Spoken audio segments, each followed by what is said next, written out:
শিল্প, সাহিত্য আর ভালোবাসার শহর প্যারিসের মূল আকর্ষণ আইফেল টাওয়ার। তবে সেন নদীর তীরে নয়, এবার ফ্রান্সের আলজাস অঞ্চলের ইন্ডাস্ট্রিয়াল পার্কে দেখা মিলল ঐতিহাসিক এই স্থাপনাটির হুবহু প্রতিরূপ তৈরি করেছেন ৭৭ বছর বয়সী ফরাসি নাগরিক জন ক্লড ফেসলার।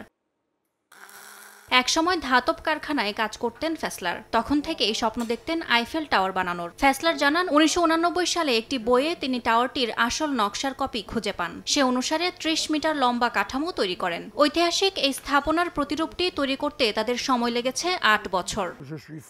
আমি দীর্ঘদিন ধরে গুস্তাভ আইফেলের ভক্ত। আইফেল টাওয়ার বিশ্বের ঐতিহাসিক একটি স্থাপনা, তাই আমি এটি আসল নকশার আদলে বানাতে চেয়েছিলাম।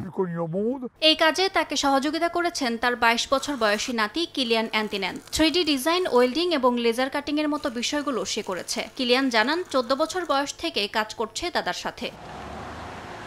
ফেসলার সম্পূর্ণ নিজের অর্থায়নে এটি নির্মাণ করেছেন। আশা করছেন প্রতিরূপটি বিক্রি করে তিনি খরচ পুষিয়ে নিতে পারবেন। তবে বিক্রির আগে তিনি একদিন টাওয়ারটিতে থাকতে চান। আগামী ২৬ আগস্ট এই টাওয়ারটির প্রদর্শনী করা হবে। এটি পর্যটকদের মনোযোগ আকর্ষণ করতে পারবে বলে বিশ্বাস ফেসলারের। ইয়াসমিন অনন্যা, সময় সংবাদ।